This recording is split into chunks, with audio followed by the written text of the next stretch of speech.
Hello दोस्तों, आप सभी का मिशन मसूरी के इस चैनल पर बहुत बहुत स्वागत है। जो हमारी पॉलिटी का डिस्कशन चल रहा था GS2 के लिए, उसी में प्री कम मेंस के लिए, उसमें हम अभी देख रहे थे कि अभी तक हमने सिटीजनशिप पढ़ लिया। अभी तक हमने संविधान और संविधान का निर्माण, संविधान की प्रीएम्बल, इनके बारे में डिस्कशन किया। आज हमारा जो टॉपिक है वो मुख्य रूप से भारत के संविधान स्टार्ट होगा। और भारतीय संविधान की अगर मैं बात करूँ तो संविधान के अंतर्गत अगर हम देखें तो संविधान का भाग फर्स्ट आपको बताएं। अगर भाग पहले की बात करें, भाग प्रथम किससे संबंध है? संघ और राज्य क्षेत्रों से संबंध है। संघ एवं राज्य क्षेत्रों से संबंध है, ठीक है ना। और इसमें आपको पता है अनुच्छेदों की अगर बात करें, कई बार क्वेश्चन आते हैं अनुच्छेद, तो अनुच्छेद 1 से लेकर के 4 तक। तो कई बार हमें दिक्कत आती है कि हम अनुच्छेद किस तरीके से याद करें। तो मैं आपको बता देता हूँ, अनुच्छेदों को इंडिविजुअली आपको रटने की कोई ज़रूरत नहीं है। जैसे ही आप टॉपिक को पढ़ोगे तो उसी के साथ उन आर्टिकल्स जो उस टॉपिक में इंपॉर्टेंट है उनको याद करते हुए चलो, बस उसमें अपने आप काम हो जाएगा आपका, ठीक है। तो अब भारतीय संविधान की अगर हम बात करें तो भारतीय संविधान के अनुच्छेद 1 की अगर हम बात करें तो अनुच्छेद 1 में एक शब्द लिखा हुआ है यूनियन ऑफ स्टेट। इंडिया के लिए लिखा हुआ है यूनियन ऑफ स्टेट, ये शब्द लिखा हुआ है यूनियन ऑफ स्टेट। ध्यान रखना, यूनियन ऑफ स्टेट में ये यूनियन शब्द बड़ा इंपॉर्टेंट है, ध्यान रखना। ये शब्द इंपॉर्टेंट क्यों है? क्योंकि इस शब्द में यूनियन शब्द का यूज करने, यूनियन वर्ड का यूज करने का एक निश्चित कारण था, एक रीजन था। और रीजन क्या है? पहला रीजन है कि भारत में जो संघ बना है, संघ यूनियन बना है, ये फेडरल बना है, ये फेडरल है, ये किसी एग्रीमेंट से नहीं बना, कोई समझौता नहीं हुआ। क्या नहीं हुआ? समझौता नहीं हुआ। किसके बीच में? इस संघ की यूनिट का मतलब इकाइयों के बीच में, इकाई जैसे छोटे जो अपने राज्य हैं इनके बीच में। तो पहली बात यह है कि ये है राज्यों के बीच में परस्पर समझौते का परिणाम नहीं है। जबकि इसी के कंपेयर में हम यदि अमेरिका के संघ की बात करें, USA United state of America, इसकी बात करें तो इसमें जो यूनियन बना है, जो संघ बना है, वो राज्यों के समझौते से बना था, राज्यों के समझौते से। और आपको पता है उस टाइम 13 जो राज्य थे उन्होंने एग्रीमेंट किया और उन्हीं राज्यों ने फिर एक संघ का निर्माण बनाया। तो वहाँ जो अमेरिका में जो राज्य संघ बना वो राज्यों के समझौते से बना, इसलिए उसको फेडरल बोलते हैं, ठीक है। जो कि भारत में जो संघ बना वो संघ राज्यों के एग्रीमेंट से नहीं, बल्कि संघ तो पहले से था ही, भारत का केंद्र तो था ही। उसने अपने शासन को बेहतर बनाने के लिए छोटी छोटी इकाइयाँ बना दी जिन्हें हम राज्य बोलते हैं आज, यूपी, MP, बिहार जैसे, ठीक है ना। तो पहली बात यह है कि अगर आपसे पूछे यूनियन का मतलब क्या है, कि नो एग्रीमेंट बिटवीन स्टेट, है ना। तो इसका मतलब कोई एग्रीमेंट नहीं हुआ। दूसरी बात यह है कि भारत में संघ में सम्मिलित राज्य है, वो अपनी इच्छा अनुसार अलग नहीं हो सकते, सेपरेट नहीं हो सकते, ये सबसे बड़ी बात है, ठीक है। सेपरेट नहीं हो सकते। भारत के जो राज्य है वो राज्य सेपरेट अलग नहीं हो सकते। इसका मतलब भारत का जो संघ है वो कैसा है? अविनाशी। कैसा? अविनाशी। अर्थात भारतीय संघ का कभी विनाश हो ही नहीं सकता, क्योंकि भारतीय संघ में से राज्य अलग हो ही नहीं सकते, ठीक है। तो इसलिए इसको बोलते हैं इंडेस्ट्रक्टिबल, यानी कि अविनाशी। तो भारतीय संघ क्या है? अविनाशी, ठीक है ना। तो यूनियन वर्ड का मतलब आप समझ गए होंगे कि यूनियन वर्ड का मतलब क्या है। और फिर आर्टिकल फर्स्ट में क्या शब्द लिखा हुआ है, इसको लेकर के भी प्री में क्वेश्चन आए हुए हैं, आपको इस पर बिल्कुल ध्यान रखना है। इसके बाद अगर भारत के राज्य क्षेत्र, ध्यान रखना, ये राज्य क्षेत्र का मतलब है जुरिडिक्शन। यहाँ यूपी, ये राज्य शब्द आता है ना, इसका मतलब यूपी, MP, बिहार नहीं है, ये जुरिडिक्शन। इंडिया का जुरिडिक्शन कहाँ कहाँ है? तो इंडिया में हाल फिलहाल के 3 प्रकार की श्रेणियां राज्यों की, है ना। इस जुरिडिक्शन के अंदर 3 प्रकार के स्टेट आते हैं। अगर 3 प्रकार के भूभाग आते हैं, पहला एक तो स्टेट,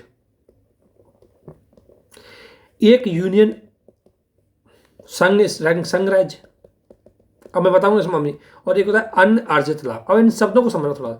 ये स्टेट का मतलब अगर आप बोले, जैसे भारत की अगर मैप को बताऊं मैं, अगर आपसे ये भारत का मैप हो गया, ठीक है ना, ऐसे बना रहा हूं नॉर्मल, ठीक है ना। इसमें आप 1 मिनट भारत का मैप देखना। चलो, ये भारत का मैप है, ठीक है ना। अब यहाँ जो स्टेट है, स्टेट का मतलब है इंडिया। यहाँ जो ये राज्य दिख रहा है ये है इंडिया, है ना। इंडिया जो भारत का स्टेट है, जो इंडिया है, और इंडिया का मतलब यहाँ ध्यान रखना, फिर भी दोहरा रहा हूँ, यहाँ आप अगर बात करें तो यहाँ जो राज्यों की अगर बात करें, यहाँ राज्य यूपी एमपी बिहार नहीं बल्कि इंडिया है। और इंडिया का मतलब जहाँ जहाँ पर इंडिया का कानून लागू होता है वो। और आपको पता है इंडिया का कानून तो समुद्र में 200 किलोमीटर डिस्टेंस, 200 नॉटिकल मील, 200 नॉटिकल मील तक भी, यहाँ तक 200 नॉटिकल मील है, यहाँ तक भी समुद्र में कानून होता है। अर्थात राज्य क्षेत्र यहाँ तक आता है। ये तो आएगा ही आएगा, पूरा यहाँ तक आता है, ठीक है ना। ये आता है राज्य क्षेत्र में। जबकि संघ क्षेत्र का मतलब है शक्तियों का बंटवारा होता है। संघ राज्य क्षेत्र का मतलब है शक्तियों का बंटवारा। तो शक्तियों का बंटवारा तो यूपी एमपी के बीच में होगा, यूपी और सेंटर के बीच होगा। इसलिए जो ये क्षेत्र दिख रहा है आपको, ये डार्क वाला, ये जहां मैप बढ़ रहा है भारत का, ये होगा संघ क्षेत्र। अर्थात आपसे पूछ ले संघ राज्य क्षेत्र और स्टेट राज्य, संघ राज्य क्षेत्र और राज्य क्षेत्र में से बड़ा कौन सा है, तो बड़ा आएगा राज्य क्षेत्र। राज्य क्षेत्र का मतलब ऑल ओवर इंडिया, और संघ राज्य क्षेत्र का मतलब है जहां पर भारतीय संघ की शक्ति विभाजन लागू होता है, ठीक है। और एक क्षेत्र आएगा जब हम न्यू ऑक्यूपाई करें किसी स्टेट से, अगर कोई पड़ोसी राज्य से हम कोई एग्रीमेंट करें या कोई अर्जित करें तो उसको हमने ये चीज लगाई। तो 3 श्रेणी के राज्य है अब वर्तमान भारत में पाए जाते हैं, ठीक है। तो इस प्रकार राज्यों का क्षेत्र की अगर हम बात करते हैं, राज्यों का क्षेत्र हो गया, ठीक है। मूल संविधान में स्टेट की 4 श्रेणियां हुआ करती थी। स्टेट की मूल संविधान के टाइम पर शेड्यूल फर्स्ट की बात करें तो इसमें वो स्टेट आते थे जो डायरेक्ट कंट्रोल में थे, किसके, ब्रिटिश के, जो ब्रिटिश के डायरेक्ट कंट्रोल में थे, जहां पर ब्रिटिश का खुद का शासन चलता था। दूसरा शेड्यूल, अगर हम बात करें शेड्यूल सेकंड की या बी की, तो शेड्यूल बी में वो राज्य आएंगे जहां पर जो देसी रियासतें कौन सी थी, जिनमें बाह्य रूप से तो ब्रिटिश का कंट्रोल था, लेकिन आंतरिक रूप से वहां पर शासन प्रांतों के शासकों के द्वारा संचालित किया जा रहा था, ठीक है। इसके बाद आता है शेड्यूल 3 में चीफ कमिश्नरीज का मतलब है जो हमारी यूनियन टेरिटरी है, आज की यूनियन टेरिटरी एंड संघ राज्य प्रदेश क्षेत्र है, जैसे दिल्ली, जैसे बम्बई, दिल्ली और दिल्ली बाद पांडिचेरी, चंडीगढ़। ऐसे ही उस टाइम आपको पता है कि बहुत ही इंपॉर्टेंट क्षेत्रों को वहाँ के गवर्नर ने अपने डायरेक्ट कंट्रोल में रखा था, उसे बोलेंगे चीफ कमिश्नरी। जिसमें अगर आप बात करो तो अजमेर भी था, है ना, दिल्ली के, मतलब ऐसे कई स्टेट थे, उनको इन्होंने चीफ कमिश्नर के रूप में रखा था। तो शेड्यूल सी में चीफ कमिश्नरी वाले स्टेट आते थे। और शेड्यूल डी की अगर बात करें तो अंडमान और निकोबार को शेड्यूल डी में रखा। ये जब भारतीय संघ बना था, जब भारतीय संविधान बना, और मूल संविधान में 4 श्रेणियां थी। बाद में 7th कॉन्स्टिट्यूशन अमेंडमेंट आया और उसमें इन चारों को हटा करके 3 श्रेणियां रख दी। वर्तमान में 3 तरह के स्टेट भारतीय श्रेणी में पाए जाते हैं। एक तो राज्यों का क्षेत्र, एक संघ का क्षेत्र और एक अन्य अर्जित क्षेत्र। लेकिन आपको ये ध्यान रखना है कि 3 प्रकार के होते हैं। और राज्यों का क्षेत्र का मतलब होता है कि यूपीएमपी वाले जुरिडिक्शन ऑफ इंडिया, ठीक है ना, अगर कहीं। और संघ राज्य क्षेत्र का मतलब है इंडिया का जहां पर मतलब सेपरेशन ऑफ पावर चलता है वहां तक, ठीक है ना। यहाँ तक आपको अच्छे समझना है, बस इतनी चीज ध्यान रखनी। और ये चीजें कब की गई थी, इसको भी लेकर के क्वेश्चन आते हैं। और 7th संविधान संशोधन कब आया था, 1956 में, 1956 में ये 7th कॉन्स्टिट्यूशन अमेंडमेंट आया था। इसको आपको ध्यान रखना है, ठीक है। इसके बाद यदि हम चलें, अभी तक हम सारा डिस्कशन हुआ है हमारा आर्टिकल 1 पर हुआ है, ध्यान रखना। और आर्टिकल 1 की मूल लैंग्वेज क्या है, यूनियन ऑफ स्टेट, और इसका आपने समझ लिया होगा अर्थ पूरा। अब आते हैं आर्टिकल 2। आर्टिकल 2 में लिखा हुआ है संघ में प्रवेश। संघ यानी संघ कौन सा, अब संघ की बात होगी, कौन सा हो गया, शक्ति विभाजन, ठीक है। तो मान ले, ध्यान रखना, 2 तरह की चीज है। एक तो होता है संघ में प्रवेश, है ना, ठीक है ना।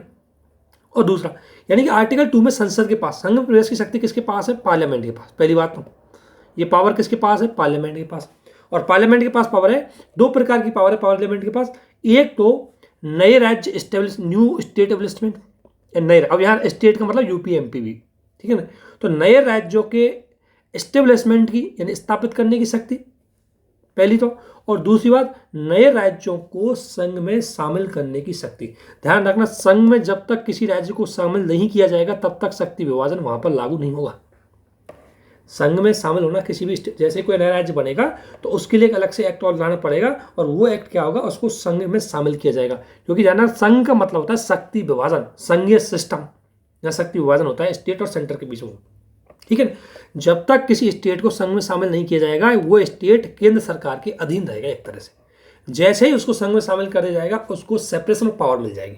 यानी कि वो इक्वल और ऑटोनॉमस हो जाएगा। तो इसलिए ध्यान रखना आर्टिकल 2 में 2 पावर है पार्लियामेंट के पास। पहली बात तो वो किसी स्टेट को यूनियन ऑफ इंडिया में शामिल कर लेगा। Second power new state establishment. ये 2 पावर है, ये तो आर्टिकल 2 में दी गई है, लेकिन नए स्टेट बनाने की जो प्रोसीडिंग है, अगर हम बात करें प्रोसीडिंग, ये प्रोसीडिंग है आर्टिकल 3 में। ये आपको ध्यान रखना है, आर्टिकल 3 में नए राज्यों के निर्माण की प्रक्रिया है। तो आर्टिकल 3 के अंतर्गत न्यू स्टेट फॉर्मेशन प्रोसीडिंग है, और फॉर्मेशन की प्रोसीडिंग क्या है इसको जरूर देखना। तो देखो, नए स्टेट को कई तरह से बना सकती है सेंट्रल गवर्नमेंट, संसद, या तो वो किसी एक स्टेट से अलग करके, जैसे आप बात कर सकते हैं एग्जाम्पल आंध्र प्रदेश से अलग करके हमने तेलंगाना बनाया, ठीक है, या 2 से अधिक स्टेटों को मिला करके, ठीक है, जैसे कि 2 से अधिक स्टेटों, या किसी राज्य के किसी एक विशेष पार्ट को मिला करके, या किसी राज्य की सीमा को हटा सकती है, बदल सकती है। और इतना ही नहीं, राज्यों की कैपिटल, ध्यान रखना एक चीज, राज्यों की सीमा और नाम में परिवर्तन का अधिकार किसके पास है? संसद के पास है। लेकिन एक इंपॉर्टेंट फैक्ट आपको जरूर याद रखना है, राज्यों की जो राजधानी है, अगर हम बात करें राज्यों की राजधानी की, तो ये राजधानी, इसका नाम परिवर्तन करना है तो ये होगा विधानसभा के द्वारा। उस स्टेट की विधानसभा इसका काम करेगी, जबकि उस राज्य का नाम परिवर्तन करना है वो संसद की शक्ति होती है, और उस राज्य के अंतर्गत किसी सिटी का नाम परिवर्तन करना है तो वो उस राज्य की विधानसभा की शक्ति होती है। ये इंपॉर्टेंट आपको एक चीज ध्यान है। ये तो है, इन आधारों पर हम गठित कर सकते हैं। एक है प्रोसीडिंग क्या होती है। तो प्रोसीडिंग की चीज देखो, इसके लिए एक विधि लानी पड़ती है, और उस विधि को कैसे कहते हैं? साधारण विधि। एक साधारण बिल लाया जाता है, और ये बिल लाया जाएगा न्यू स्टेट फॉर्मेशन का। ये बिल राष्ट्रपति की प्रायर रिकमेंडेशन होती चाहिए, राष्ट्रपति की पूर्व सहमति। ध्यान रखना, इंपॉर्टेंट फैक्ट है एकदम। पहली बात एक जनरल बिल, दूसरी बात राष्ट्रपति की पूर्व सहमति, और तीसरी बात ये संसद के किसी भी सदन में पेश किया जा सकता है, ठीक है। संसद के किसी भी सदन में पेश किया जा सकता है, चाहे वो लोअर हाउस हो चाहे अपर हाउस हो। और इसमें एक चीज और है, जब ये संसद के सदन में पेश किया जाता है उससे पहले ये कोई राज्य जो इफेक्ट होता है, कंसर्न स्टेट यानी कि इफेक्टिव राज्य, जैसे अगर मान लें आंध्र प्रदेश से तेलंगाना बना, तो आंध्र प्रदेश से प्रभावित हुआ, तो उस प्रभावित राज्य में उस बिल को भेजा जाता है उसकी विधानसभा के पास, और उसकी विधानसभा से पूछा जाता है कुछ। हालांकि उसकी विधानसभा द्वारा मना भी कर दे, हाँ भी कर दे, उससे कोई फर्क नहीं पड़ता।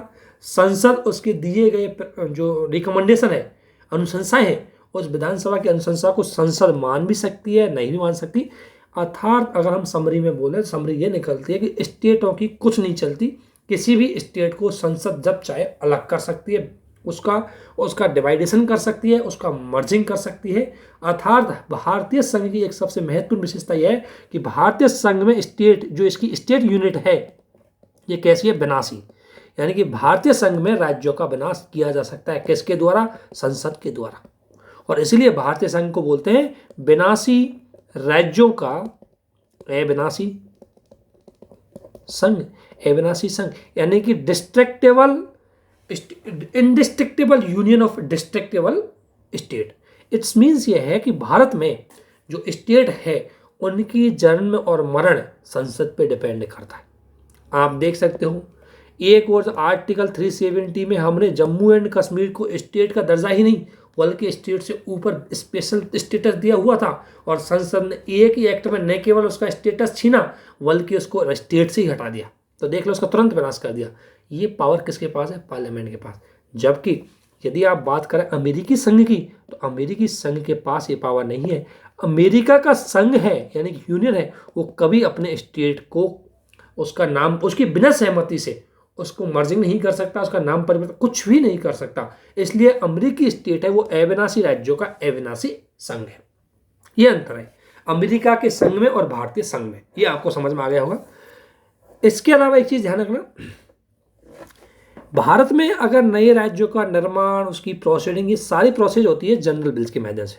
और जनरल बिल का मतलब आप जानते ही हो, जनरल बिल वो है बिल जो दोनों सदनों में उपस्थित प्रेजेंटिंग एंड वोटिंग करने वाले टोटल मेंबर का 1/2+1, ये होते हैं जनरल बिल का बहुमत, ठीक है।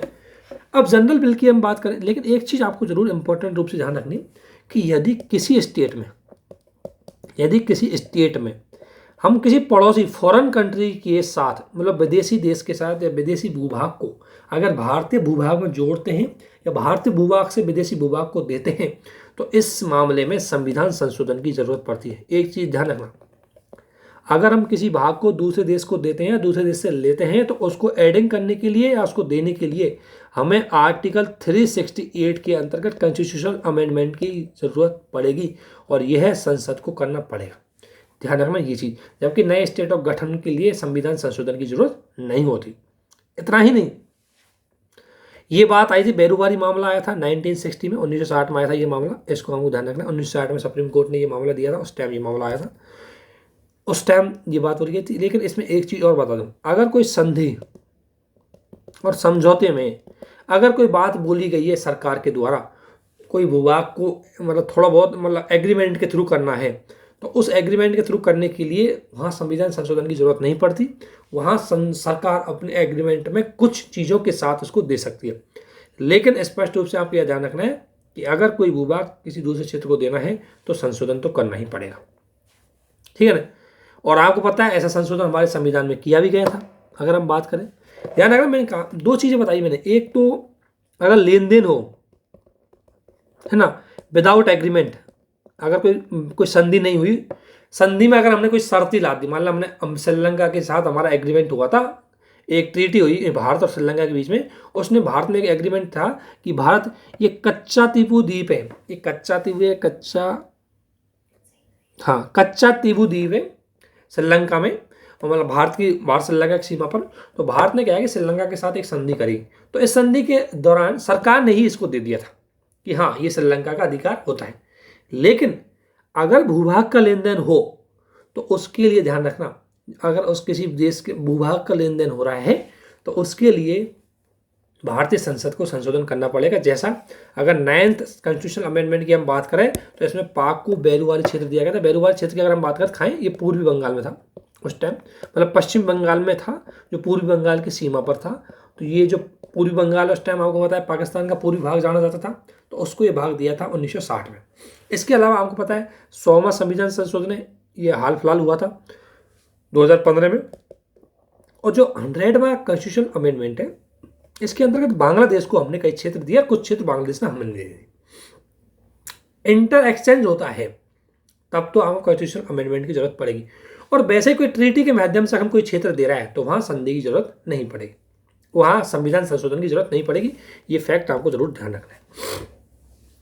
इसके बाद आता है स्टेट रीऑर्गेनाइजेशन, राज्य पुनर्गठन, ठीक है। यानी कि आपको पता है, अगर बात करें तो आपको पता है भारत में जब स्वतंत्र हुआ, भारत उस टाइम लगभग 562 के समथिंग लगभग देसी रियासत थी, 562 या एग्जैक्ट 552 के समथिंग, 552 के समथिंग देसी रियासतें थी। इन देसी रियासतों में आपको पता है जब 1947 का भारतीय स्वतंत्रता अधिनियम आया था, उस अधिनियम में ब्रिटिश पार्लियामेंट ने स्पष्ट रूप से बोला कि अगर कोई देसी रियासत चाहे तो भारतीय संघ में शामिल हो सकती है, चाहे तो पाकिस्तान के पास जा सकती है, और अगर वो खुद चाहे तो इंडिपेंडेंट भी रह सकती है। इस स्थिति में इनको भारतीय संघ में मिलाना एक बड़ी कॉम्प्लिकेटेड सिचुएशन थी। लेकिन सरदार वल्लभ भाई पटेल की साम दाम दंड भेद की नीति के परिणाम स्वरूप लगभग 549 देशी रियासतों का तो हमने इजिली भारतीय संघ में इंटीग्रेशन कर लिया था। लेकिन 3 ऐसी देशी रियासतें थी जिनमें बड़ा कॉम्प्लिकेशन आई थी। इनमें एक तो था हैदराबाद, एक था जूनागढ़, अब आपको बताता हूं मैं क्या मामला है इनका, और एक था कश्मीर। हुआ क्या था, यहां तो राजा था वो था हिंदू, कश्मीर में राजा था हिंदू और जनता थी मुसलमान, ठीक है। यहां का शासक था हैदराबाद का, यहां का नवाब था, यानी कि मुस्लिम शासक था, और जनता थी हिंदू, मतलब हिंदू जनता ज़्यादा थी यहाँ पर। जूनागढ़ की अगर बात करें तो यहाँ का भी शासक है वो मुस्लिम था, लेकिन यहाँ जनता थी हिंदू, ठीक है ना। ये चीज़ 3 सिचुएशन थी, हैदराबाद, जूनागढ़ और कश्मीर। हैदराबाद और जूनागढ़ ये 2 ऐसी रियासतें थी जिसने अपने आप को कश्मीर पाकिस्तान में शामिल करने का प्रयास किया था, जबकि कश्मीर एक ऐसी रियासत है जिसने अपने आप को स्वायत्त घोषित किया, बोला हम तो ना तो कश्मीर में पाकिस्तान जाएंगे और ना ही भारतीय संघ में शामिल होंगे, हम स्वतंत्र रहेंगे। ये 3 देशी रियासतें थी। इनमें से हुआ क्या था कि जूनागढ़ में भारतीय ने क्या करवाया, जनमत संग्रह, रेफरेंडम करवाया। और रेफरेंडम में भारत को पहले से पता था कि चूंकि हिंदू बहुल जनसंख्या है, इसलिए यहाँ पर क्या होगा कि यहाँ पर जनमत संग्रह के माध्यम से जूनागढ़ को भारत में शामिल कर लिया गया था। यहाँ की जनता ने सहमति दे दी और फिर यहाँ का शासक भाग गया पाकिस्तान। दूसरी बात थी हैदराबाद। हैदराबाद में नवाब था। नवाब ने क्या किया कि नवाब के विरुद्ध में भारतीय जो जनता थी वहाँ पर, नवाब के वहाँ उन्होंने स्वतंत्रता के लिए आंदोलन कर दिया था। नवाब ने उस आंदोलन को दबाने के लिए वहाँ पर सैन्य कार्रवाई की। वहाँ पर रजवाड़ जमींदार थे और लठैत जमींदार, उनके थ्रू जनता पर जबरदस्त शोषण करवाया। परिणाम स्वरूप नेहरू जी को हैदराबाद पर क्या करना पड़ा, सैन्य कार्रवाई करनी पड़ी और हैदराबाद को भारतीय संघ में शामिल करना पड़ा। ध्यान रखना, हैदराबाद का पहले कैसे हुआ, सैन्य कार्रवाई के माध्यम से, क्योंकि जो नवाब की सेना थी वो ज़्यादा देर तक भारतीय सेना के समक्ष टिक नहीं पाई थी। और जूनागढ़ का विलय किसके माध्यम से हुआ, तो जनमत संग्रह के माध्यम से। और कश्मीर का विलय एक विलय पत्र पे हस्ताक्षर कैसे हुआ, जब कश्मीर पर कबीलाई आक्रमण हुआ तो कश्मीर की सेना उससे अपनी रक्षा नहीं कर पाई तो उसने भारतीय सेना की सहायता मांगी। तो भारत ने एक ही शर्त रखी कि जब आप हमारा हिस्सा है ही नहीं तो हम आपकी सहायता करें तो क्यों करें। फिर कश्मीर के शासक को भारतीय विलय पत्र पर हस्ताक्षर करना पड़ा और फिर भारतीय सेना ने कश्मीर को बचाया और फिर कश्मीर भारत का अभिन्न अंग हो गया। तो इस तरीके से भारत की शेष 3 रियासतें भी किसमें शामिल हो गई, भारतीय संघ में शामिल हो गई। इसके अलावा राज्यों के गठन को लेकर कई कमेटियां आई थी कि भाई राज्यों का गठन करें तो हम किस आधार पे करें, क्योंकि इतना बड़ा ये अलग अलग स्टेट बने हुए थे, देशी रियासतें बन गई थी, इनको मिला करके बड़े बड़े प्रांत बनाए गए थे। लेकिन भविष्य में यदि हमें स्टेट का रीऑर्गेनाइजेशन करना है तो उसका आधार क्या हो, इसको लेकर के बड़ा डिस्प्यूट आया।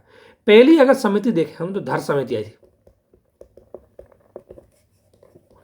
धर समिति आई थी, इसका टाइम जरूर ध्यान रखना है आपको, 1948 में ये धर समिति आई थी। इस धर समिति ने एक बात बोली, इसकी रिकमेंडेशन थी कि भाषा के आधार पर राज्यों का गठन नहीं होना चाहिए। ये ध्यान रखना, राज्यों का गठन नहीं। ऐसा इसलिए क्यों कहा, ये चीज आप ध्यान रखना। ऐसा इसलिए कहा इसने क्योंकि आपको पता है धर्म और भाषा 2 ऐसे मुद्दे हैं जिन पे सांप्रदायिक डिस्प्यूट हो सकता है और ये व्यक्तियों को एक राष्ट्र से अलग कर सकते हैं। और आपको पता है धर्म के आधार पर हाल फिलहाल पाकिस्तान का अलग विभाजन हुआ था। हम नहीं चाहते कि भविष्य में भारत में तो भाषा के आधार पर कितने पाकिस्तान बने, इसलिए बोला गया कि भाषा को राज्य गठन का आधार नहीं बनाना चाहिए। दूसरी बात आई थी JV और V कमेटी। ये आई थी दिसंबर 1948 में। दिसंबर 1948 को कांग्रेस का अधिवेशन हुआ था जयपुर में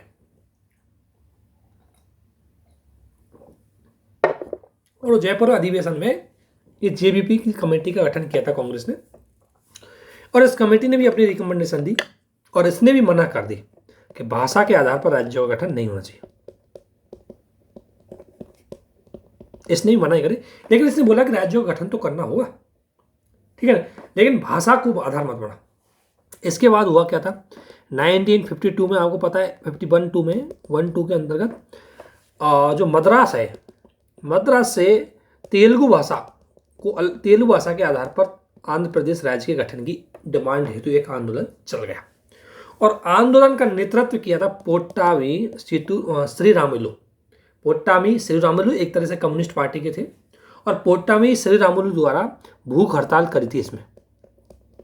और भूख हड़ताल के बाद लगभग 56 डेज के बाद क्या हुआ, इसकी मृत्यु हो गई। और इसके बाद ये आंदोलन इतना भड़क गया कि मजबूर होकर के नेहरू जी को अलग से आंध्र प्रदेश राज्य का गठन करना पड़ा भाषा के आधार पर। और जैसे ही आंध्र प्रदेश राज्य का गठन हुआ, इसके बाद तो अलग अलग क्षेत्रों में नए नए राज्यों की मांग होने लगी भाषा के आधार पर। जैसे मराठी भाषा, बम्बई से मराठी भाषा वाले बोल रहे हैं कि हमें महाराष्ट्र बनाया जाए, गुजराती भाषा बोल रहे हैं कि हमें गुजरात बनाया जाए, ठीक है। इसी प्रकार से पंजाब हरियाणा को लेकर डिस्प्यूट खड़ा हो गया। इस आधार पर साउथ में कई छोटे छोटे क्षेत्रों को लेकर के डिस्प्यूट खड़ा हो गया। इस आधार पर भारत में क्या हुआ, नए नए राज्यों की डिमांड होने लगी। अब इसके बाद जब इतना ज़्यादा डिमांड होने लगी तो फिर 1953 दिसंबर में फजल अली आयोग का गठन किया गया। और फजल अली आयोग के गठन ने फजल अली आयोग बनाया था, इसने 1955 में अपनी रिकमेंडेशन दी, क्या दी, सिफारिश है। और इसने बोली कि पहली सिफारिश ये है कि देखो राज्य की, भारत की इंटीग्रिटी इंपॉर्टेंट है, भारत की राष्ट्रीय एकता सबसे महत्वपूर्ण है, एकता एवं अखंडता। भारत की एकता अखंडता बहुत ही ज़्यादा इंपॉर्टेंट है। तो बोला पहली बात तो अगर हम राज्यों का गठन करें तो इसको प्रायोरिटी में रखेंगे, प्राथमिकता देंगे। दूसरी बात बोला कि राज्यों का गठन भाषा के आधार पर किया जाए, कोई दिक्कत नहीं है, करो, लेकिन वन स्टेट और वन लैंग्वेज इसको मत अपना। क्योंकि देखो अगर मान लेते हैं अपन ने किसी स्टेट को, जैसे मान लेते हैं कि ये मद्रास था, मद्रास से तेलंगाना बन गया, मद्रास सॉरी वो बन गया आंध्र प्रदेश, ठीक है ना, और इसमें बोला गया भाई तेलुगु भाषा ज़्यादा लोग है इसलिए इसको आंध्र प्रदेश राज्य के रूप में गठित कर दिया। लेकिन यहाँ बाध्यकारी नहीं था कि इसमें केवल और केवल तेलुगु ही रहेंगे। एक भाषा एक स्टेट में क्या होता है कि बाध्यकारी होता है कि ये केवल, जैसे महाराष्ट्र केवल मराठियों का, बंगाल केवल बंगालियों का, एक भाषा एक पाला। ये सिस्टम क्या करता है कि ये भविष्य में उस, आज तो वो भारत के अन्य राज्यों से अलग हुआ, कल जाके वो भारत से भी अलग हो सकता है। तो इससे इसलिए बोला कि एक राज्य एक भाषा वाला सिस्टम मत पालना, नहीं तो भविष्य में भारत का विभाजन हो जाएगा। इसने बोला कि देखो भाषा को आधार बनाओ लेकिन एक राज्य एक भाषा को नहीं बनाओ, अर्थात बाध्यकारी नहीं होगा कि भाई मराठा में महाराष्ट्र में मराठी रहेंगे या गुजरात में गुजराती रहेंगे, ऐसा नहीं होगा। और इसने बोला कि थोड़ा सा जब गठन करूं, ठीक है ना, ये चीज हो गई। और इसके बाद क्या हुआ था, जब इसने रिकमेंडेशन दी तो एक राज्य पुनर्गठन अधिनियम आया था। ये थोड़ा लैंग्वेज सुधार लेना, ये 7वां राज्य अधिनियम नहीं था, ये आया था राज्य पुनर्गठन एक्ट। इसी टाइम पर हमें संविधान संशोधन करना पड़ा 7वां। देखो राज्य पुनर्गठन एक्ट के अंतर्गत तो हमने क्या किया गया था, हमने 14 राज्य और 6 केंद्र शासित प्रदेश है वो बनाए। लेकिन एक चीज ध्यान रखना, इसमें एक भाषा और वन लैंग्वेज वन स्टेट के फॉर्मूले को स्वीकार नहीं किया गया। दूसरी बात, इसमें हमें 7वां संविधान संशोधन क्यों करना पड़ा, क्योंकि जो राज्य बनाए गए थे उनके लिए कुछ स्पेशल स्टेटस आर्टिकल 371 के अंतर्गत जोड़े गए थे। तो संविधान के, अगर मैंने बोला हूं जो भाग की बात बता रहा हूं मैं आपको, वो भाग की बात यह है कि भारतीय संविधान नए राज्यों गठन से संबंधित आपको कोई संशोधन की जरूरत नहीं पड़ती, लेकिन उस राज्य को अगर स्पेशल स्टेटस देना है तो उसके लिए संविधान संशोधन की जरूरत पड़ेगी। और 7वां संविधान संशोधन के अंतर्गत ऐसा ही हुआ कि कुछ राज्यों को विशेष प्रोविजन देना पड़ा। मैं फिर बता रहा हूं, राज्यों के गठन के लिए अलग से एक्ट आया था, ठीक है ना। इसके बाद भारत में राज्यों का गठन हुआ, ये आप घटनाएं देख सकते हो और इसकी घटनाएं और बताएंगे हम आपको। ये क्वेश्चन इस बार भारत में हमारे ऑप्शन में पूछा था कि भारत में अगर देखें तो स्टेट गठन का क्या आधार रहा आज तक, क्या प्रकृति उसकी बदलती रही। तो भारत में स्टेट गठन की अगर बात करें तो 3 आधारों पर हुआ है मेन रूप से, अगर हम देखें, और ये तीनों अलग अलग काल में हुआ। अगर बात बोले हम कल्चरल फैक्टर, अगर बात करें कल्चरल फैक्टर, आपको पता है धर्म भाषा ये आती। तो भारत का प्रथम चरण में जितने भी राज्यों का गठन हुआ था वो सारे कल्चरल फैक्टर, उसमें भाषा मेजोरिटी में थी, भाषा की वजह से हुई। चाहे आप एग्जाम्पल, अगर आप ये क्वेश्चन लिख रहे हैं तो आप एग्जाम्पल दे सकते हो कि पहला चरण है वो सांस्कृतिक आधार पर हुआ, उसमें ज़्यादातर राज्यों का निर्माण, जिसमें आप एग्जाम्पल दे सकते हो कि 1960 में अगर बात करें तो मुंबई पहले क्षेत्र था पूरा, उससे गुजराती भाषा पर गुजरात बना और मराठी भाषा पर महाराष्ट्र बना। ठीक इसी प्रकार 1966 में अगर बात करें तो पंजाब से अलग होकर के हरियाणा बना, पंजाब पंजाबी भाषा वाला रह गया, हरियाणा हरियाणी भाषा वाला रह गया। तो भारत का जो प्रारंभिक 2 दशक थे, उन 2 दशकों में राज्यों के निर्माण का जो आधार था वो कल्चरल आधार था, ठीक है। दूसरी बात है, अगर उसके बाद राज्यों का निर्माण का आधार था वो भौगोलिक और निर्जातीय आधार था। अब ये देखो समझो कैसे, इसमें निर्जातीय या भौगोलिक। और इस दौरान आप बात करें तो नॉर्थ ईस्ट के राज्यों का गठन इसी दौरान हुआ था ज़्यादातर, 1971 के बाद। और ये है नॉर्थ ईस्ट के। देखो नॉर्थ ईस्ट में क्या हुआ था, पहले असम अकेला था होने, और असम के साथ साथ एक नॉर्थ ईस्ट फ्रंटियर स्टेट और था, जैसे आज अरुणाचल प्रदेश बोलते हैं। बाकी स्टेट है ना, ये अरुणाचल, ये असम, मेघालय, मिजोरम, ये सारे स्टेट असम में ही शामिल थे इस टाइम तक। लेकिन इसके बाद असम एक बड़ा क्षेत्र। अब असम में अलग अलग भाषा के लोग थे, जैसे इसमें मिजो भी थे, इसमें मणिपुरी लोग थे, इसमें ब्रू शरणार्थी भी थे, इसमें नगा भी शामिल थे। अब इनकी अलग अलग कल्चरल आइडेंटिटी थी, अलग अलग इनकी निर्जातीय पहचान थी। भाई जो निर्जातीय पहचान इसलिए अलग अलग थी, जैसे अगर बात करें नगा, तो नगान का अलग कल्चरल एक्टिविटी थी। अगर असम के अंतर्गत खुद असम की बात करें तो असम में अगर हम बात करें तो असमी भाषा वाले अलग थे, बंगाली भाषा वाले अलग थे। इसलिए यहाँ पर अपने अपनी लैंग्वेज, अपने अपने कल्चरल एक्टिविटी, अपने अपने आइडेंटिटी को लेकर के अलग अलग राज्यों की मांग हुई। इतना ही नहीं, इन राज्यों की ज्योग्राफिकल स्टेटस भी अलग अलग था। जैसे मेघालय की बात करें तो पहाड़ी वाला क्षेत्र बहुत ज़्यादा है, तो इसलिए, जबकि असम मैदानी क्षेत्र है थोड़ा बहुत उसका असम का, तो इनका ज्योग्राफिकल डिफरेंस था, इसलिए इन्होंने अलग अलग राज्यों की मांग करी। और यहीं से आप बात करें तो यहीं से अगर बात करें मेघालय, मिजोरम, त्रिपुरा, मणिपुर, ये राज्यों का गठन इसी बेस पर बना था। ठीक है। जैसे मिजो का गठन क्यों हुआ? मेजो जातियों का रिप्रेजेंटेशन करने के लिए। नागालैंड का गठन क्यों हुआ? नगाओं का रिप्रेजेंटेशन करने के लिए, नगाओं की अलग पहचान बनाए रखने के लिए। ठीक है।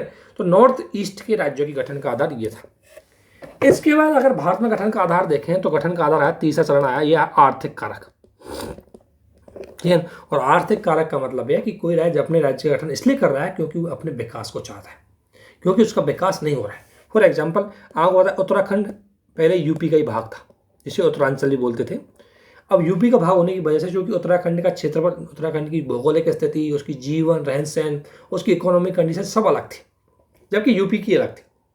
तो यूपी की वजह से उत्तराखंड का विकास नहीं हो पा रहा था, इसलिए उत्तराखंड को यूपी से अलग किया गया था ताकि उत्तराखंड का विकास हो। ठीक है। इसी प्रकार अगर बात करें एमपी और छत्तीसगढ़, एमपी और छत्तीसगढ़ तो दोनों में आर्थिक रूप से बहुत डिफरेंस था, इसलिए छत्तीसगढ़ का विकास करने के लिए अलग से छत्तीसगढ़ बनाया गया था। इसी प्रकार झारखंड की बात करें, झारखंड बिहार से भी बहुत पिछड़ा था, बिहार तो था ही लेकिन बिहार से भी ज़्यादा पिछड़ा था झारखंड। क्या होता कि झारखंड की जो संसाधन है उनका सारा फायदा उठा रहे थे बिहार के लोग, इससे झारखंड का डेवलपमेंट नहीं हो रहा था। इसलिए इन्होंने अलग से झारखंड मुक्ति मोर्चा, जो आज भी पार्टी है, उसके द्वारा अलग झारखंड की मांग की और फिर झारखंड बन गया। तो ये तीसरा चरण है ना, इसका कारण है आर्थिक।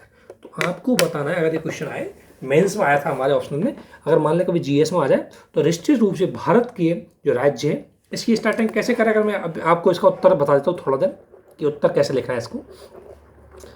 हालांकि हम अलग से डिस्कशन करेंगे, लेकिन स्टार्टिंग बताता हूँ कैसे इसकी आंसर राइटिंग करनी है। अगर मान लो यही आ जाए कि भारत में राज्य गठन की जो प्रकृति किस प्रकार बदलती जा रही है, इसको एग्जाम्पल से स्पष्ट कीजिए।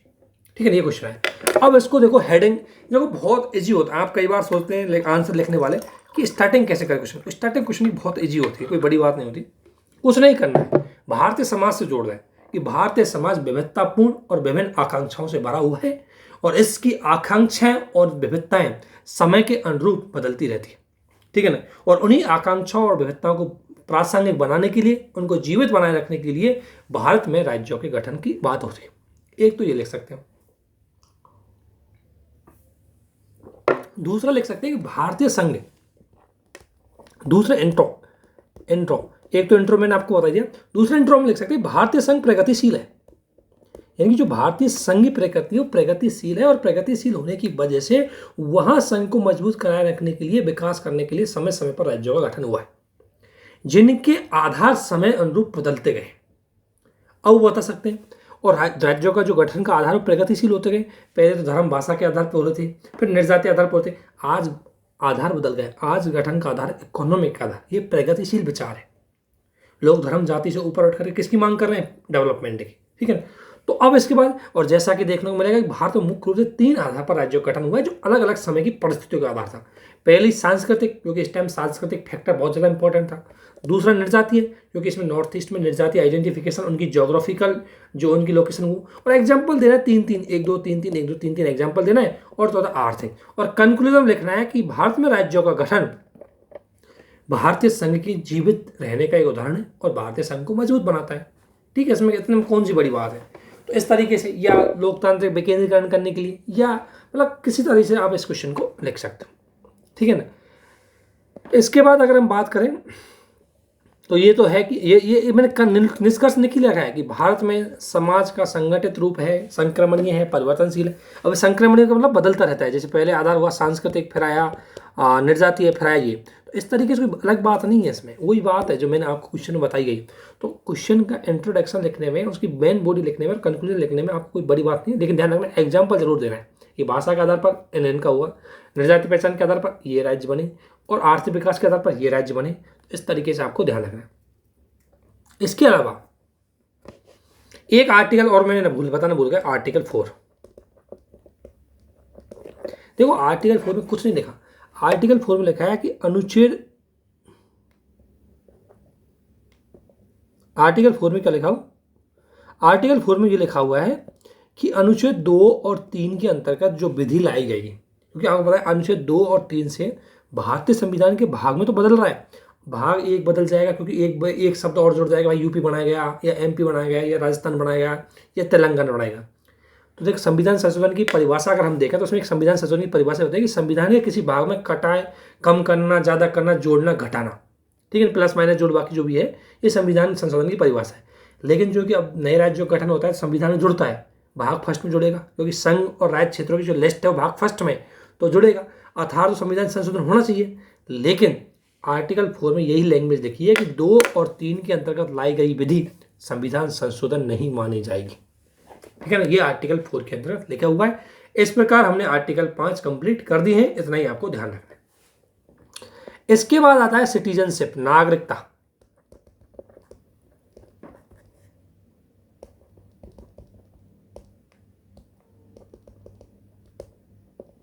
नागरिकता, और नागरिकता की अगर हम बात करें तो नागरिकता भारतीय संविधान के भाग 2 में आती है पहली बात तो, और अनुच्छेद 5 से लेकर के 11 तक आती है। ये आपको एक चीज इंपॉर्टेंट रखनी है, ठीक है ना। अब देखो नागरिकता क्या होती है, कुछ नहीं, नागरिकता के बारे में इतना जान, नागरिकता मतलब कुछ देश की, हर देश की एक नागरिकता अधिकार, हर देश के जो मूल निवासी होते हैं, रहने वाले लोग होते हैं, उनको एक अधिकार प्राप्त होता है जो उनको विदेशियों से अलग करता है, ठीक है ना। और ये राज्य की एक तरह से पूर्ण सदस्यता होती है, और इसका मतलब यह है कि वो नागरिक देश के संविधान, देश की विधि के प्रति अपने आप को कमिट मानता है। नागरिकता का महत्व क्या है, ये ज्यादा इंपॉर्टेंट है। नागरिकता का महत्व यह है कि भारतीय संविधान की जो फंडामेंटल राइट है, वो फंडामेंटल राइट है 15, 16, 19, 29, 30, इन अनुच्छेदों के अंतर्गत आने वाले अधिकार, इन अनुच्छेदों के अंतर्गत आने वाले फंडामेंटल राइट केवल और केवल भारतीय नागरिकों को ही मिलते हैं, सभी नागरिकों को नहीं मिलते, ध्यान रखना। दूसरी बात, अगर भारत में किसी सरकारी पद पे जाना है तो आपको भारतीय नागरिक होना बहुत ही जरूरी है, इसलिए इंपॉर्टेंट है। अब आता है कि संवैधानिक प्रोविजन कहाँ है। देखो संवैधानिक प्रोविजन आपको इतना डीपली जाने की कोई जरूरत नहीं है, एक बार अगर आपको लगे तो देख सकते हैं। बाकी इसकी जो स्टार्टिंग लैंग्वेज है ये आपको जरूर याद करनी है कि स्टार्टिंग लैंग्वेज क्या है। तो पहली बात करते हैं आर्टिकल 5 की, हम बात करें तो आर्टिकल 5 में आपको इतना रखना है कि इसमें भारतीयों की नागरिकता, यानी कि भारतीय मूल के कौन लोग नागरिक होंगे, उसकी पूरी प्रोविजन इसमें लिखा हुआ है। तो भारतीयों के लिए नागरिकता का प्रोविजन है वो आर्टिकल 5 में है कि भारत में नागरिकता कौन होगा, कौन भारतीय नागरिक होगा, ये आर्टिकल 5 में लिखा हुआ है। अब ABC को तो आप छोड़ दो, ये तो बहुत ज्यादा डीपली कभी UPSC ने ना तो पूछा है ना ही किसी PCS ने इससे पूछा है, ठीक है ना। हो सकता है कोई टेस्ट सीरीज में जरूर आपको इसका क्वेश्चन मिल जाए, लेकिन इतनी गहराई से सवाल कभी पूछा नहीं है, ठीक है ना। तो अब इसमें देखते हैं कि भारतीयों के लिए नागरिकता यानी कौन भारत का नागरिक होगा, इसमें आर्टिकल 5 के अंदर दिया गया। आर्टिकल 5 ये में क्या बात बोली है कि ऐसा व्यक्ति जो भारत में जन्म हो, पहली बात कौन, जो भारत में जिसने बॉर्न हुआ हो या पहले ही भारत का डोमिसाइल हो या निवासी हो, या तो भारत में जन्म हो या पहले से भारत का निवासी हो, एक तो वो भारत का नागरिक होगा। मैं बोल रहा कौन भारतीय नागरिक होंगे, तो पहला लिखा हुआ है कि एक तो भारत में जन्म हो या भारत का निवासी हो। दूसरा क्या लिखा हुआ है 5G में कि जो भारत में पैदा तो नहीं हुआ लेकिन ऑब्वियसली निवास करता हूँ, भाई पैदा नहीं हुआ मतलब पहले कहीं पैदा हुआ लेकिन भारत में आज निवास करता है, जब भारतीय संविधान बना था तब, ठीक है ना, एक वो। इसके अलावा एक और प्रोविजन ये कि भारतीय संविधान यह मान ले वो पहले मान ले न तो भारत में जन्मा है और न ही भारत में पहले ज्यादा दिन तक रहा है, लेकिन वह व्यक्ति जैसे 26 जनवरी 1950 से पहले 5 वर्षों से भारत में रह रहा हो तो भी भारतीय नागरिक माना जाएगा। पहली बात जन्म, दूसरी बात निवास, और तीसरी बात अगर जन्म भी नहीं है निवास भी नहीं है तो कम से कम 26 जनवरी 1950 को पिछले 5 वर्षों से कम भारत में रह रहा हो तो वह भारतीय नागरिक माना जाएगा, उसको कोई डॉक्यूमेंटेशन की जरूरत नहीं पड़ेगी। आर्टिकल 5 में लिखा हुआ था, ठीक है ना। तो आर्टिकल 5 में हो गया। इसके बाद अगर हम बात करें आर्टिकल 6 की, तो आर्टिकल 6 में ध्यान रखना भारत का जो नागरिकता संबंधी प्रोविजन है इसका मुख्य प्रभाव इसमें किससे पड़ा, भारत विभाजन से, ठीक है। क्योंकि आपको पता है जब भारत पाकिस्तान का विभाजन हुआ तो धर्म के आधार पर रखा, लेकिन स्वेच्छा रखी कि कोई व्यक्ति चाहता है तो भारत में रह सकता है, कोई व्यक्ति चाहता है तो पाकिस्तान में जा सकता है। ये इच्छा पर डिपेंड था, किसी व्यक्ति को वैधकारी नहीं किया गया था। तो हुआ कहता है कि जो भारत के लोग पाकिस्तान में रह रहे थे वो भारत में आए और कई पाकिस्तान में जाने वाले लोग भारत से पाकिस्तान गए। तो आर्टिकल 6 में ये बात है कि पाकिस्तान से भारत आने वाले लोगों को नागरिकता, यानी कि जो पाकिस्तान में थे विभाजन के बाद वो फिर भारत में आए तो उनको कैसे नागरिक माना जाएगा इसमें। तो इसमें बोला गया है कि अगर कोई व्यक्ति जिसके दादा दादी, नाना नानी या माता पिता, ये 1935 इनमें से कोई भी 1935 के अधिनियम के टाइम पे भारत का निवासी हो, यानी कि चाहे पाकिस्तान में रह रहा हो उस टाइम, चाहे भारत में रह रहा हो, लेकिन 1935 के टाइम पर भारत का निवासी हो, तो वो चाहे पाकिस्तान में रहे चाहे भारत में रहे, वो भारतीय नागरिक, उसकी संतान भारतीय नागरिक मानी जाएगी। ठीक है, एक चीज ध्यान रखें। दूसरी बात, 19 जुलाई 1948 से पाकिस्तान से भारत में आने 19 जुलाई 1948 से, अगर 19 जुलाई 1948 के बाद जो विभाजन हो गया था, इसके बाद भारत में आने वाला व्यक्ति भी क्या माना जाएगा, भारत का पाकिस्तान में था वो भारत में आ गया तो उसको भी भारत का नागरिक माना जाएगा। इसके अलावा बोला कि 19 जुलाई 2 है, 6 का 2 तो क्या कह रहा है, 19 जुलाई 1948 से पहले आने वाला व्यक्ति, और 6 का सी क्या कह रहा है, 19 जुलाई 1948 और 26 जनवरी 1950। इन दोनों के बीच में अगर कोई व्यक्ति आ रहा है तो आने से पहले उसने अगर कोई फॉर्म भी भर रखा है तो भी वो भारत का नागरिक माना जाएगा। ये समझना है आपको। पहला बात, पाकिस्तान से आने वाला, मतलब आज भी कोई पाकिस्तान में रहा है लेकिन उसका दादा दादी कोई भी अगर उसका मूल निवासी 1935 में है तो भारत का नागरिक माना जाएगा। दूसरी बात, 19 जुलाई 1948 तक आने वाले व्यक्ति भारतीय नागरिक माने जाएंगे। और तीसरी बात, 19 जुलाई 1948 के बाद और संविधान लागू होने तक, इस दौरान अगर कोई आया है लेकिन आने के 6 महीने बाद उसने अपना फॉर्म भरा है तो भी वो भारतीय नागरिक माना जाएगा। ठीक है, 3 चीज हो गई। इसके बाद आता, ये कई बार समझ में नहीं आता आर्टिकल, ध्यान रखना, इनको ध्यान से सुनना ही गई, मैं एक एक बता दिया आपको कि क्या क्या कंडीशन है। अब आता आर्टिकल 7। आर्टिकल 7 में क्या प्रोविजन है? आर्टिकल 7 में है कि देखो ये तो क्या है, पाकिस्तान से आने वाले। अब यह है कि मान लो कोई विभाजन के टाइम पे कोई भारत में, मतलब विभाजन के टाइम पे कोई भारत में रहा, फिर वो पाकिस्तान चला गया, फिर पाकिस्तान से भारत आ गया, ऐसी स्थिति है। विभाजन हुआ तो भारत में था, फिर उसका मन नहीं किया वो पाकिस्तान चला गया, फिर पाकिस्तान में मन नहीं किया तो फिर भारत आ गया, उसके लिए अनुच्छेद 7 के अंतर्गत नागरिकता का प्रोविजन किया गया है। और यह प्रोविजन यह है कि उसको रजिस्ट्रेशन के माध्यम से नागरिकता दी जाएगी। ठीक है। आर्टिकल 8 में क्या है? आर्टिकल 8 में एक चीज बोली गई है कि विदेशों में रहने वाले व्यक्ति, आर्टिकल 8 में बोला गया कि विदेशों में रहने वाला कोई व्यक्ति या उसके दादा दादी नाना नानी कोई भी भारत में जन्मा हो लेकिन वह भारत के बाहर मामूली तौर पर रहा हो, यानी कि मान लें आज की बात है तो कोई दादा दादी नाना नानी उसका भारत में है, भारत में जन्मा है, लेकिन वो व्यक्ति भारत का बाहर है, कुछ टाइम के लिए भारत का बाहर रहा, तो भी वो भारतीय नागरिकता इस आर्टिकल 8 के अंतर्गत प्राप्त कर सकता है। ये आर्टिकल 8 है। 5, 6, 7, 8 में किस तरीके से नागरिकता प्रोविजन है वो किए गए। इसके अलावा आता है आर्टिकल 9। इसके बाद आता है आर्टिकल 9। आर्टिकल 9 में कुछ नहीं, अगर कोई व्यक्ति स्वेच्छा से चाहता है कि वो विदेशी नागरिकता प्राप्त करना चाहता है तो उसकी अपने आप भारतीय नागरिकता समाप्त हो जाएगी, भारतीय नागरिक प्राप्त करने के अधिकारी नहीं रहेंगे। ठीक है ना, ये आर्टिकल 9 में रखा हुआ है। आर्टिकल 10 आपको ध्यान रखना, आर्टिकल 10 में रखा है termination of Indian citizenship. Termination of citizenship, ये आपको ध्यान रखें। टर्मिनेशन ऑफ सिटीजनशिप का मतलब है कि नागरिकता की समाप्ति किस प्रकार से हो सकती है, ये प्रोविजन किया है। लेकिन ऐसा प्रोविजन करने का किस प्रकार से हो सकती है, ये शक्ति संसद को दी गई है। फिर संसद ने एक एक्ट बनाया था 1955 का नागरिकता एक्ट, और इसके अंदर उसने बोला कि 3 तरह से हम नागरिकता को समाप्त कर सकते हैं। पहली, या तो कोई व्यक्ति खुद ही त्याग करते। दूसरी, या कोई व्यक्ति भारत में, मान लें कोई व्यक्ति ने भारत में किसी तरह से कोई रजिस्ट्रेशन के माध्यम से किस तरह से ली और उसने गलत डॉक्यूमेंट पेश किए तो भी उसकी नागरिकता वंचित कर दी जाएगी। या तीसरी, वो मतलब भारत में एक होती है टर्मिनेशन में जाकर भारत में नागरिक जो देशीकरण या रजिस्ट्रेशन से अपनी इच्छा भारतीय नागरिकता स्वीकार की और वर्तमान में स्वेच्छा से, एक तो है कि उसने मतलब खुद ही त्याग दे, दूसरी है कि व्यक्ति दूसरे देश की नागरिकता ग्रहण कर ले, और तीसरी है कि उस व्यक्ति ने भारत की जो नागरिकता ली और नागरिकता लेने के लिए जो डॉक्यूमेंट सबमिट किए गए थे उनमें अगर कोई गलती निकलाई तो भी उसकी नागरिकता से उसको वंचित कर दिया जाएगा। ये 3 चीज़ आपको ध्यान में रखनी है। ठीक है, और ये है आर्टिकल 10 में। आर्टिकल 11 में एक ही बात बोली गई है। आर्टिकल 11 की अगर मैं बात करूं तो आर्टिकल 11 में बोला गया है कि नागरिकता से संबंधित अगर किसी मुद्दे पर कोई कानून बनाना है तो ये शक्ति किसके पास है, ध्यान रखना, संसद के पास है। और भारत में आपको पता है कौन सी नागरिकता, एकल नागरिकता है, और इसलिए शक्ति किसके पास दी गई है, संसद के पास है। अगर दोहरी नागरिकता की शक्ति होती तो स्टेटों के पास दी जाती, लेकिन चूंकि भारत में एकल नागरिकता को अपनाया गया इसलिए शक्ति किसके पास है, संसद के पास।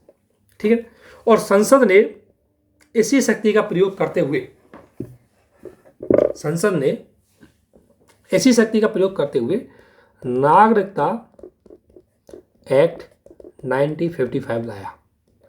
नागरिकता अधिनियम 1955 है, उसको लेके आई संसद। किसका? आर्टिकल 11 की शक्ति का प्रयोग करते हुए। और इसको समय समय पर संशोधन भी किया गया। 1986 में उसमें संशोधन हुआ, अगर हम बात करें 1992 में हुआ, 2003 में हुआ, 2005 में हुआ, 15 में हुआ, 2019 में हुआ। समय समय पर इसमें संशोधन हुए, कुछ चीज़ें जोड़ी घटाई गई, इस तरीके से हुआ। लेकिन जो मूल संविधान था, उस मूल संशोधन था, ये जो मूल अधिनियम था 1955 में, उसमें बोला कि भारत में कोई व्यक्ति 5 तरीके से नागरिकता प्राप्त कर सकता है। 5 तरीके से, ध्यान रखना। ये क्वेश्चन आ सकता है कभी प्री में। पहला तरीका है जन्म। एक तो है जन्म क्या, और जन्म का मतलब है कि 26 जनवरी 1950 या 26 जनवरी 1950 के पूर्व बाद अगर कोई भारतीय नागरिक का कोई उसके माता पिता अगर भारतीय नागरिक है तो उसके बेटे को भी भारतीय नागरिकता मिल जाएगी। एक तो यह है। दूसरी बात, इसमें अपवाद यह है जन्म के आधार पर कि मान लें शत्रुओं के अधीन, मान लें कोई भारत का कोई भाग, जैसे भारत का मान लें कोई पार्ट है, वो आज है तो भारत का, लेकिन उस पर कंट्रोल किसी शत्रु देश का है, तो उसके अधीन जन्म लेने वाला बच्चा भारतीय नागरिक नहीं हो सकता, क्योंकि उसके अधीन जन्म लेने वाला व्यक्तियों को हम तुरंत भारतीय नागरिकता अपने आप नहीं मानेंगे। बाद में अगर सरकार चाहे तो दे सकती है, लेकिन तुरंत नहीं माना जाएगा वो भारतीय नागरिक। ठीक है। और तीसरी बात, अगर आपको पता है जितने भी दुनिया के राजदूत हैं उनके बेटे तो दूसरे देशों में रहते हैं। जैसे भारत में अमेरिका की एम्बेसी है। अब अमेरिका की एम्बेसी में जन्म लेने वाला अगर कोई अमेरिका का व्यक्ति है तो वो भारतीय नागरिक नहीं माना जाएगा। अर्थात जो दूसरे देशों के जो राजनयिक है उनके बच्चे हालांकि जन्म तो उसी देश भारत में लेते हैं, लेकिन उन्हें भारतीय नागरिक नहीं माना जाए। ये 2 बात आपको ध्यान रखना। इसके आधार है, इसके बाद है वंश के आधार पर। और वंश के आधार का मतलब है कि भारत के बाहर जन्मा बच्चा वंश के आधार पर भारतीय नागरिकता प्राप्त कर सकता है, परंतु मान लें कोई बच्चा है, आज उसका जन्म तो भारत के बाहर हुआ है, लेकिन उसके माता पिता भारत के सिटीजनशिप है, तो भी वो भारतीय नागरिकता प्राप्त कर सकता है। ठीक है। इसके बाद आता है रजिस्ट्रेशन के माध्यम से।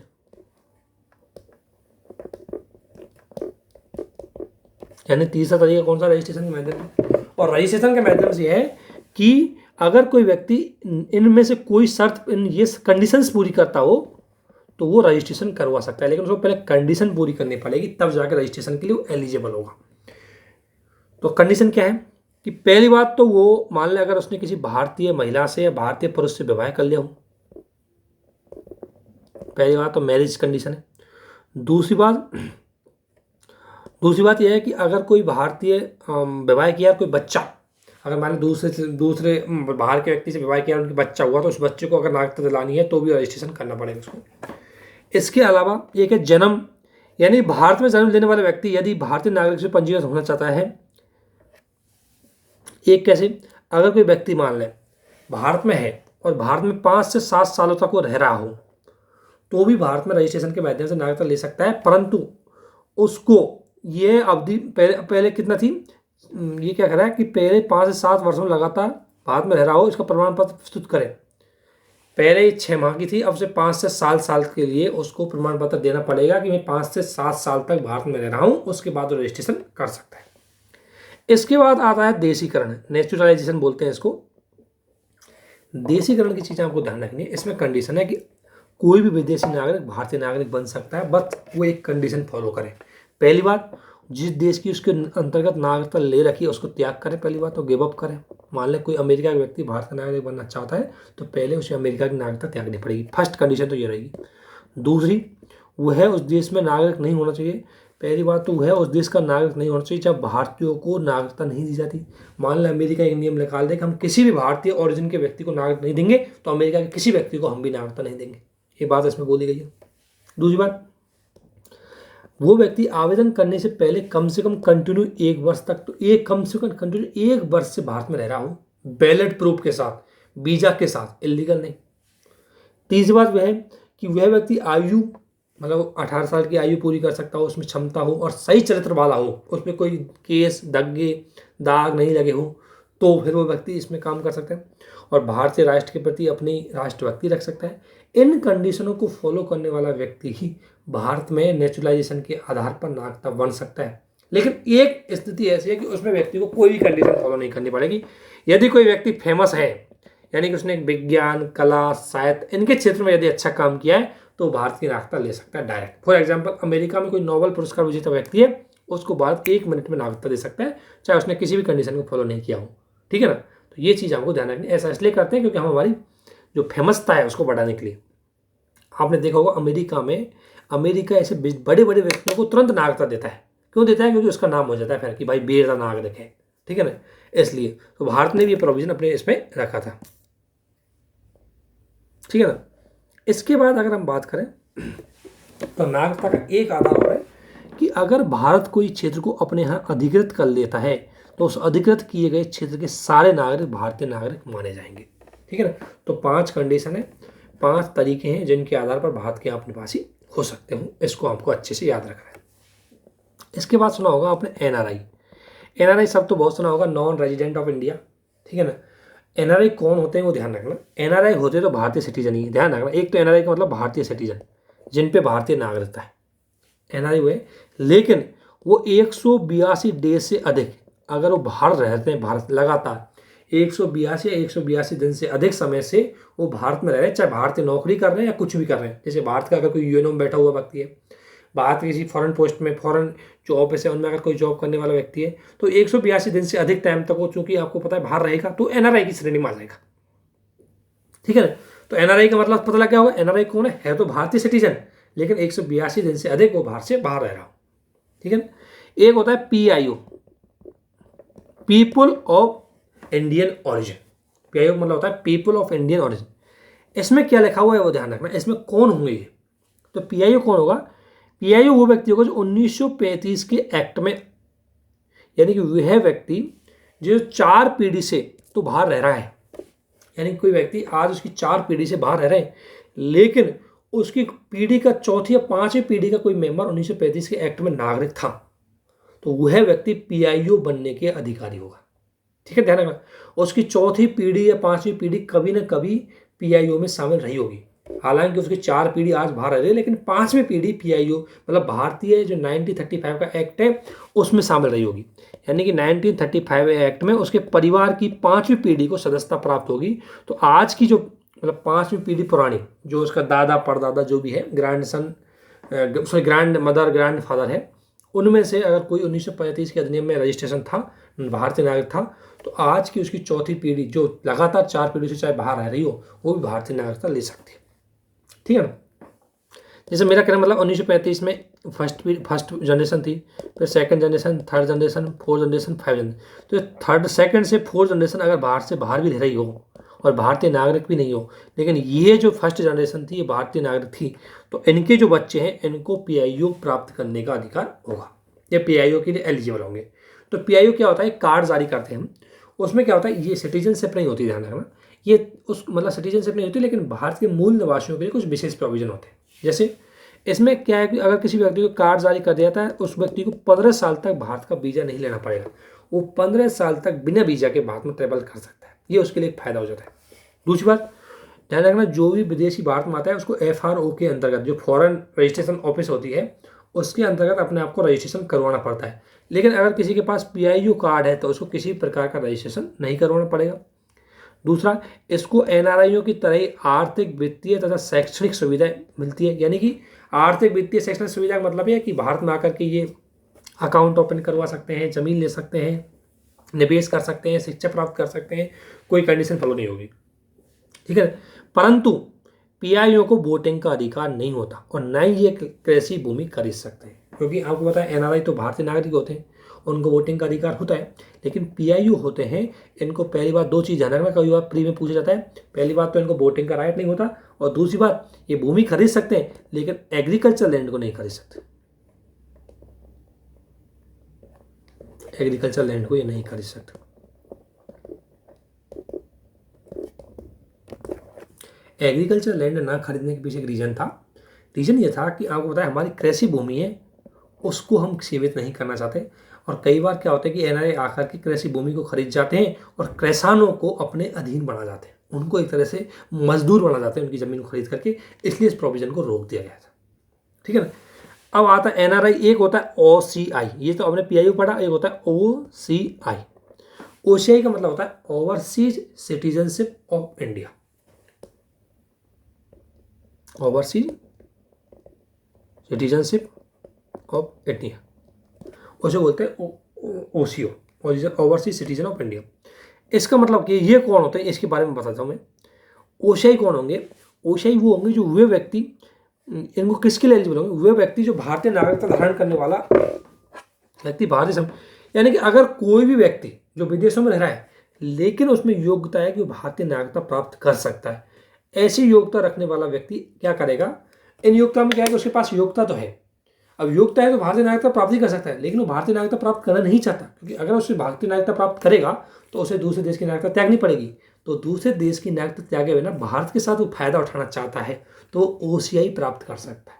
ठीक है ना। तो इसके लिए क्या होगा? ओसीआई, यानी कि जो व्यक्ति भारतीय नागरिक तो बन सकता है, योग्यता है, लेकिन बनना नहीं चाहता, क्योंकि वो बन गया तो उसको दूसरे देश की नागरिकता से त्यागपत्र देना पड़े, उसे वो व्यक्ति को ओसीआई कार्ड मिल सकता है। और ओसीआई कार्ड व्यक्ति को क्या होता है कि आजीवन वीजा मिलता है। ध्यान रखना, पीआईओ को तो 15 साल तक वीजा मिलता है, इसको जन्म तक कभी भारत में वीजा लेना ही नहीं पड़ेगा। ठीक है ना। और बाकी पीआईओ के सामान्य फैसिलिटीज होती है कि भारत की कृषि के अलावा अन्य क्षेत्रों में निवेश कर सकते हैं। ठीक है ना। लेकिन इनको वोटिंग राइट नहीं होते, ध्यान रखना, इनको भी वोटिंग राइट नहीं होते, क्योंकि ये दूसरे देश के नागरिक होते हैं। एनआरआईओ को वोटिंग राइट होते हैं, ठीक है ना, क्योंकि वो भारतीय नागरिक होते हैं इसलिए। तो ये ओसीआई की होगी।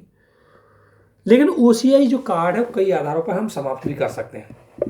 जैसे अगर कोई व्यक्ति गलत तरीके से, मान लो कोई व्यक्ति ने ओसीआई कार्ड रिसीव करने के लिए डॉक्यूमेंट गलत सबमिट किए तो भी उसको रिजेक्ट किया जा सकता है, या उस व्यक्ति ने भारतीय संविधान का उल्लंघन किया है, या वो व्यक्ति जब भारत को ओसीआई कार्ड उसको इशू हुआ इतने में 5 साल में 2 साल तक की उसको सजा मिल गई, मतलब कोई गलत काम कर दिया या देश की अखंडता एकता को नुकसान पहुंचा दिया, तो उस व्यक्ति को भारतीय नागरिकता समाप्त कर दी जाएगी।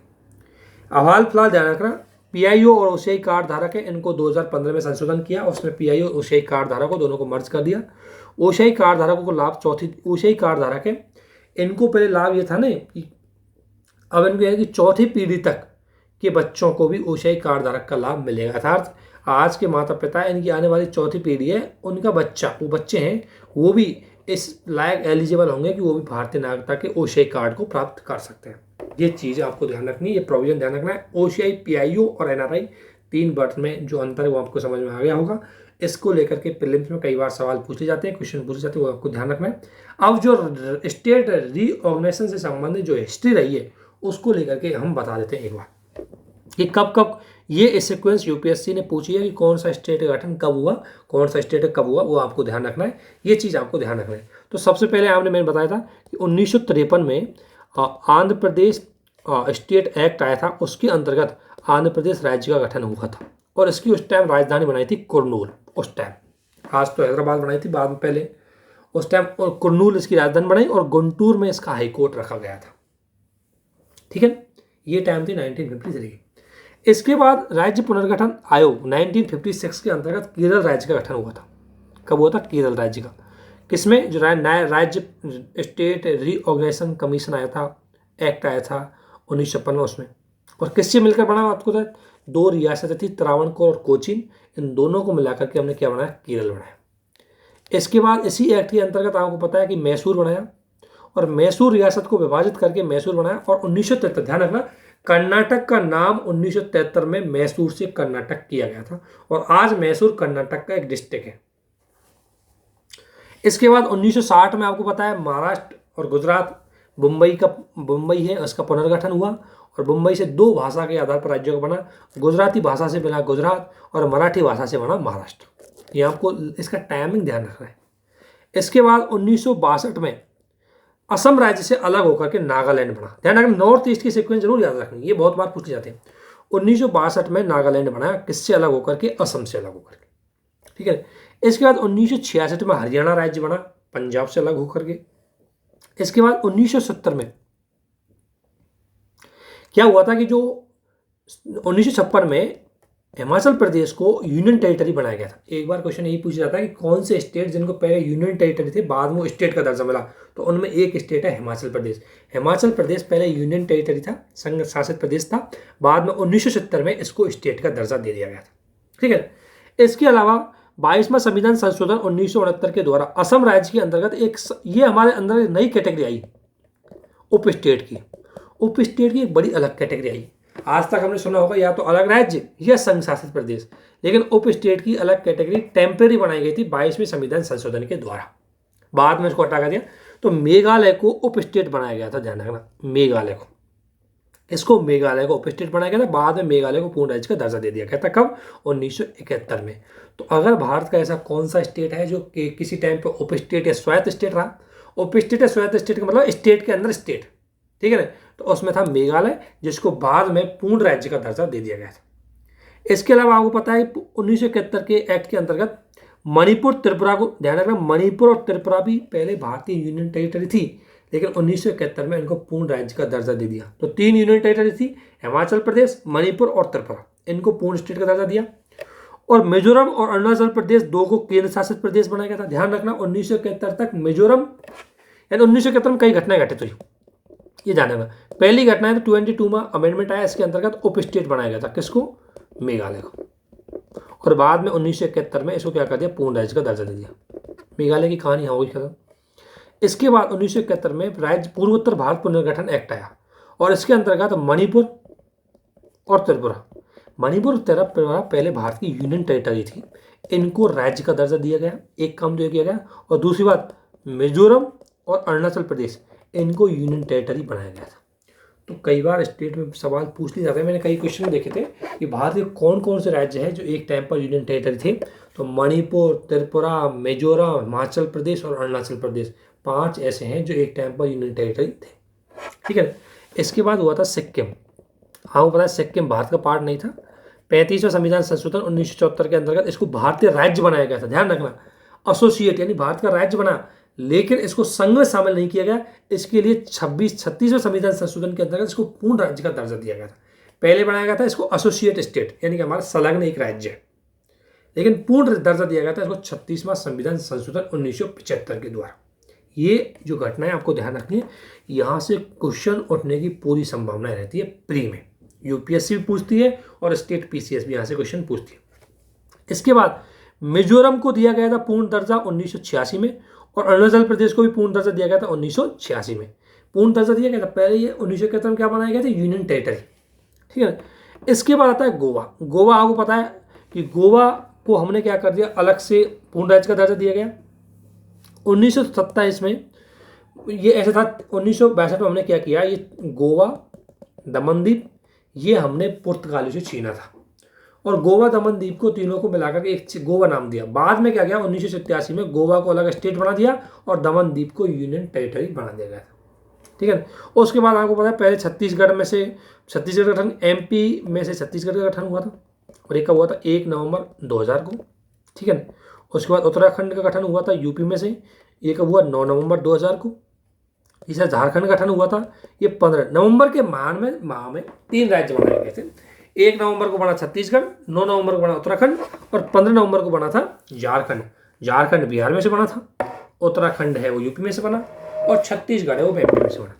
और इसके बाद आपको पता है 2 जून और 2014 को भारत में अगर देखें तो तेलंगाना है वो आंध्र प्रदेश से बना, और 5 अगस्त और 2019 को और जो जम्मू कश्मीर राज्य था उसको हटाकर यूनियन टेरिटरी बना दिया। वर्तमान में भारत में 28 राज्य और 8 यूनियन टेरिटरी, आपको ध्यान रखना है। ठीक है ना। और 28 राज्यों का आपको नाम पता है। यूनियन टेरिटरी में दमनदीप और नागर दादर हवेली इनको मर्ज कर दिया गया था, आपको पता है। और जम्मू कश्मीर और लद्दाख, इनको अलग से 2 यूनियन टेरिटरी और बनाया गया था। इस प्रकार वर्तमान में भारत में 8 यूनियन टेरिटरी और 28 राज्य हैं, और ये भारत के जो प्रमुख जो भाग है स्टेट वो समाप्त हो चुके हैं। अब आपको ध्यान रखना है कि भारत में इनसे सवाल आने की संभावना बहुत रहती है। क्वेश्चन इनसे आते हैं एक तो सीक्वेंस के, आपको एक तो सीक्वेंस ध्यान रखनी है कि कौन से स्टेट का गठन कब हुआ। दूसरा क्वेश्चन आता है कि कौन से स्टेट ऐसे थे जो पहले यूनियन टेरिटरी थे। तीसरा एक संभावना हो सकती है कि कौन सा स्टेट ऐसा है जो बाद में यूनियन टेरिटरी बनाए। ये भी आपको ध्यान रखना है। जम्मू कश्मीर केवल एकमात्र ऐसा स्टेट है जो स्टेट से यूनियन टेरिटरी बना है। तो यहाँ तक आपको सभी को ध्यान रखना है, एक एक चीज़ को धीरे धीरे पढ़ना है। मेंस का जो क्वेश्चन का ढांचा मैं बताया था उसको भी एक बार ध्यान से रखना है। इसके बाद पॉलिटी का सबसे इंपॉर्टेंट पार्ट जो मेंस में भी आता है, प्री में आता है, वो होता है फंडामेंटल राइट। काफ़ी बड़ा चैप्टर है, टाइम भी लेगा, लेकिन समझने के लिए बहुत इंपॉर्टेंट भी है। तो इसी के साथ हम इसको यहीं समाप्त करते हैं। आप सभी को बहुत बहुत धन्यवाद। Thank you.